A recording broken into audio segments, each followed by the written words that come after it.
मंडळी, Bill Gates हे नाव कुणाला माहित नसेल असा माणूस आज दुर्मिळच असेल। जगातील कॉम्प्युटर क्षेत्रामध्ये जिथे कुठे कॉम्प्युटर्स आहेत त्यात बिल गेट्सचे मायक्रोसॉफ्ट हे सॉफ्टवेअर नसेल तर तो कॉम्प्युटर चालत नाही असं बोललं जातं। वयाच्या 13व्या वर्षी याच बिल गेट्स यांनी कॉम्प्युटरमधला बग शोधला होता। लहानपणापासून कॉम्प्युटरशी कायम जोडले गेलेल्या बिल गेट्स यांनी पुढे जगाला सॉफ्टवेअरच्या रूपाने एक अशी टेक्नॉलॉजी दिली जी आजही लोक वापरतायत। जगातील प्रत्येक कॉम्प्युटरमध्ये आपलं सॉफ्टवेअर असेल असं ध्येय ठेवणारे बिल गेट्स यांचं मायक्रोसॉफ्ट हे सॉफ्टवेअर आज प्रत्येक कॉम्प्युटरमध्ये आहे। कमी वयात श्रीमंत झालेल्या बिल गेट्स यांचा प्रवास मंडळी सोपा नव्हता, मात्र त्यांनी टेक्नॉलॉजी क्षेत्रात जे काही केलेलं आहे त्यामुळे संपूर्ण जग आज सहजरित्या कॉम्प्युटर हाताळतंय। मंडळी, आज याच बिल गेट्स यांची आपण संपूर्ण स्टोरी पाहणार आहोत। आज सुद्धा बिल गेट्स यांचं नाव जगातील सर्वात श्रीमंत लोकांच्या यादीत येतं। त्यांचं समाजकार्य असेल किंवा टेक्नॉलॉजी क्षेत्रातलं योगदान असेल हे सगळंच शब्दांच्या पलीकडचं आहे। लहान वयात कॉम्प्युटरमधला शोधलेला बग ते आज सर्व कॉम्प्युटरमध्ये त्यांनी बनवलेलं मायक्रोसॉफ्ट सॉफ्टवेअर असेल ते अगदी जगातील सर्वात श्रीमंत लोकांच्या यादीत नाव येणं असेल। हे कसं शक्य झालं यावर आज आपण माहिती घेणार आहोत। नमस्कार, मी विकी आणि तुम्ही पाहताय विशेष घरी। मंडळी, बिल गेट्स यांचा जन्म अमेरिकेच्या पश्चिम राज्यातील वॉशिंग्टन मध्ये 28 ऑक्टोबर 1955 ला झाला होता। बिल यांना 2 बहिणी होत्या। बिल यांचे वडील हे वकील होते व त्यांच्या आई शिक्षिका होत्या। तेव्हा घरातील लोकांना असं वाटायचं की वडील वकील आहेत म्हणून बिल यांनीही वकील व्हावं, मात्र लहान असलेल्या बिल यांच्या डोक्यात वेगळ्याच कल्पना होत्या। त्यांनी वयाच्या 13व्या वर्षी कॉम्प्युटर टेक्नॉलॉजीत रस दाखवला। या वयात त्यांनी जवळच्या लेकसाइड स्कूलमध्ये ऍडमिशन घेतलं। त्या शाळेत मुलांना कॉम्प्युटर व प्रोग्रामिंग शिकवण्यासाठी जनरल इलेक्ट्रिक कंपनीकडून कॉम्प्युटर खरेदी करायचं शाळेनं ठरवलं होतं। यानंतर शाळेत बिल गेट्स हे शिक्षकांची परमिशन घेऊन वैयक्तिक प्रॅक्टिस कॉम्प्युटरवर करायचे। यात त्यांचा मित्र पॉल सोबत त्यांनी त्यांच्या कॉम्प्युटरवर एक बग शोधला। इतक्या कमी वयात बग शोधणाऱ्या बिल गेट्स यांची टेक्नॉलॉजी संदर्भातली समज आता हळूहळू वाढत चालली होती। यातच वयाच्या 15व्या वर्षी बिल यांनी मित्र पॉलच्या सोबतीने एक सॉफ्टवेअर डेव्हलप करायचं ठरवलं आणि मंडळी त्यांनी ते बनवलं सुद्धा।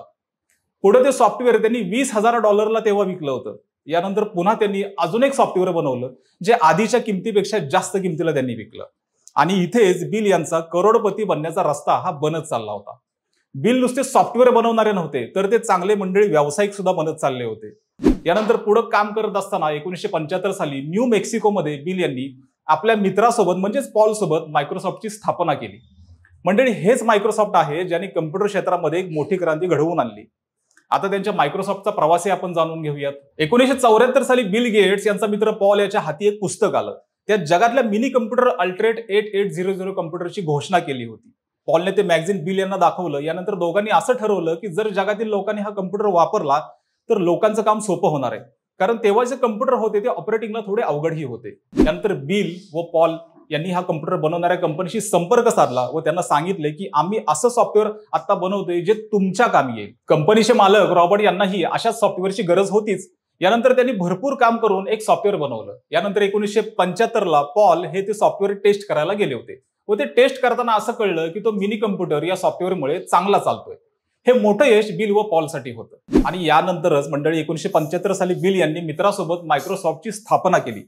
तेव्हा भलेही लोक पर्सनल कॉम्प्युटर घेत होते, मात्र पर्सनल इन्फॉर्मेशन व सॉफ्टवेअरला ते एकमेकांशी शेअर करायचे आणि हे गेट्स यांना समजलं, कारण याच सॉफ्टवेअरसाठी त्यांनी खूप मेहनत घेतली होती।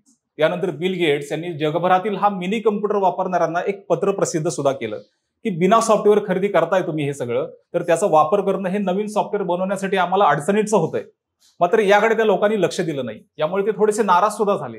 मात्र पुढे याच बिल गेट्स यांनी आपले व्यावसायिक मूल्य सुद्धा पणाला लावलं होतं।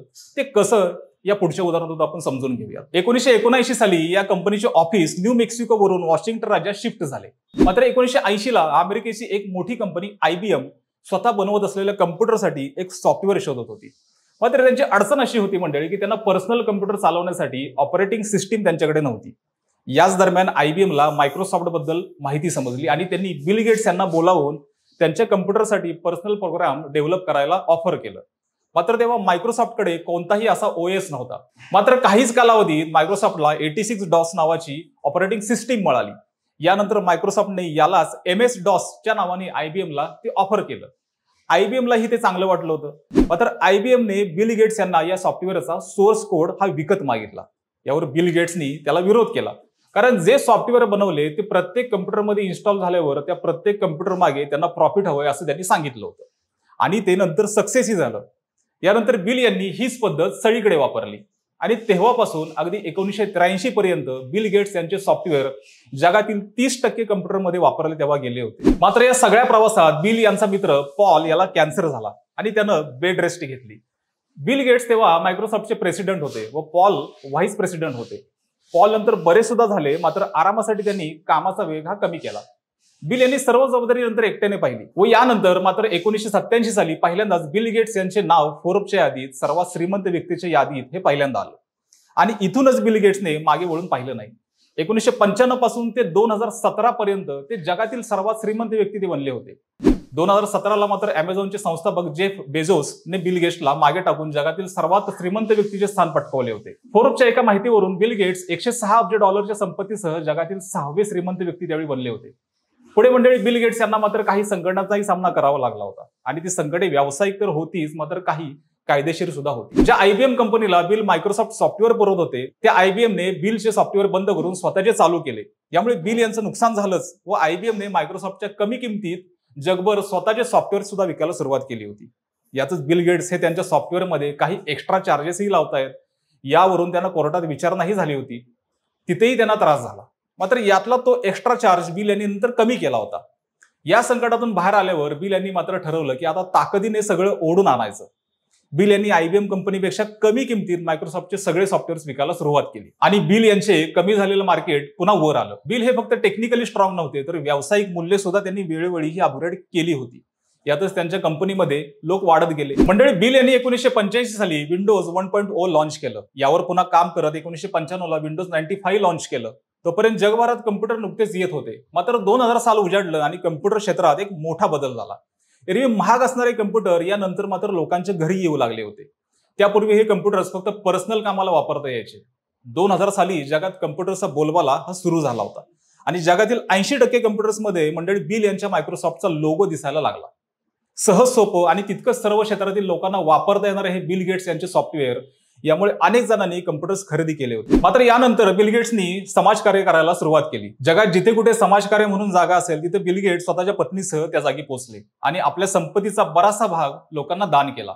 यामुळे त्यांचं श्रीमंताच्या यादीतून नाव जरी कमी झालं असलं तरी समाजकार्यातून बिल गेट्स जगातील कानाकोपऱ्यात त्यावेळी पोहोचले. मंडळी आज ई सेवा केंद्र असेल, कॉर्पोरेट क्षेत्र असेल, IT क्षेत्र असेल व जिथे कुठे कम्प्युटर्स असतील त्यात मायक्रोसॉफ्टचे सॉफ्टवेअर जरूर आहे.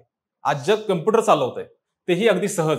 यात त्या कम्प्युटरची उपलब्धता आहेच आणि हे सर्व कम्प्युटर्स बनवणाऱ्या कंपन्या भलेही वेगळ्या असल्या तरी त्यात दिले गेलेले मायक्रोसॉफ्टचे सॉफ्टवेअर हे मात्र बिल यांचेच आहे आणि याचमुळे आज शहरासह गावाखेड्यात सर्वांनाही यंत्र चालवता येते. मंडळी हा झाला बिल गेट्स यांचा एकूण प्रवास. पण तुम्हाला आता बिल गेट्स यांच्या अशा काही गोष्टी सांगणार आहोत जे ऐकून तुम्ही चाट पडाल. मंडळी बिल गेट्स यांना जेव्हा विचारलं होतं तुम्हाला अजून काय करायचं राहिलंय, त्यावर ते म्हणाले होते की मला इंग्रजी शिवाय दुसरी कोणतीही भाषा येत नाही. अर्थात भलेही ते डॉली चायवाल्याला भेटून 1 कप चाय असं बोलले असले तरी तितकं नॉर्मल तर कोणालाही बोलता येईल. मात्र रोज पुस्तक वाचणाऱ्या बिल यांना ही गोष्ट आजही खटकते की त्यांना फक्त इंग्रजीच भाषा येते. यानंतर मंडळी बिल गेट्स यांना रंगांधळेपणा सुद्धा आहे. यामुळे त्यांनी एकदा सिग्नलही तोडला होता व त्यांनी त्याचा फाईन सुद्धा भरला होता. सतत बिझी असणे, पुस्तक वाचणे व काम करत राहणे हे त्यांचे रुटीन आहे. सत्या नडेला सारख्या भारतीय व्यक्तीला कंपनीचा CEO बनवून यांनी जगासमोर एक वेगळं उदाहरण ठेवलं. यामुळे भारतीय लोकांचा मान परदेशातही वाढला. अर्थात इतकं सगळं असलं तरी बिल गेट्स यांचा आजवरचा प्रवास मंडळी सोपा नव्हताच. तो आव्हानांनी भरलेला होता. जेव्हा त्या काळी एक कम्प्युटर चालवायला 3-4 माणसं लागायची, यातच त्या कम्प्युटरचे वजनही जास्त असायचे, तिथपासून ते आज खिशात मावणाऱ्या छोट्या लॅपटॉप पर्यंतचा प्रवास, यात बिल गेट्स यांचे मायक्रोसॉफ्टचे सॉफ्टवेअर हे आजही लोकांचे काम सोपं करते. एकेकाळी वहीमध्ये नोंदी लिहिणारे, हिशेब लिहिणारे लोक आता कम्प्युटरमध्ये गुगल शीटच्या माध्यमातून हिशेब सेव्ह करतायत. हेही बिल गेट्स यांचंच यश आहे. जसं एखाद्या मिठाईमध्ये साखर असते पण ती वरून दिसत नाही, मात्र तिच्यामुळेच त्या मिठाईला गोडवा असतो. मायक्रोसॉफ्ट सॉफ्टवेअर सुद्धा जगातील 80% कम्प्युटर्समध्ये याच प्रकारे मंडळी काम करत आहे. भारतातील ग्रामपंचायत, शाळा, कॉलेजेस, शासकीय खाजगी कार्यालय व सेवा केंद्र ते अगदी इस्रो पासून नासा पर्यंत सर्व कम्प्युटर्समध्ये मायक्रोसॉफ्टचे सॉफ्टवेअर काम सर्वांना सोपं करून देत आहेत. आज सुद्धा बिल गेट्स नॉलेज घेत राहतात, सोबत समाजकार्य सुद्धा करत राहतात, नवी नवी टेक्नॉलॉजी समजून घेतात, कॉलेजच्या मुलामुलींशी सतत चर्चा करत राहतात आणि या सगळ्याचा फायदा ते त्यांच्या कामामध्ये बखूबी करतात. मायक्रोसॉफ्टमध्ये आता AI ही ऍड होते, त्याचे नवे व्हर्जन्सही येतील असं बिल गेट्स स्वतः म्हणतायत. एकेकाळी हाताने सर्व काम करणाऱ्या माणसांच्या हातात मायक्रोसॉफ्टच्या रूपाने कम्प्युटर मार्फत माणसांची शक्य तितकी कामे आता एका क्लिकवर करून देणाऱ्या बिल गेट्स यांची ही संपूर्ण स्टोरी. बिल गेट्स यांच्या या प्रवासाबद्दल मंडळी तुमचं काय म्हणणं आहे आम्हाला कमेंट करून नक्की सांगा. आणि आमच्या विशेष भारी चॅनलला सबस्क्राईब जरूर करा. आणि हा व्हिडिओ तुम्ही फेसबुकवर पाहत असाल तर विशेष भारी FB या फेसबुक पेजला देखील फॉलो करायला विसरू नका. धन्यवाद.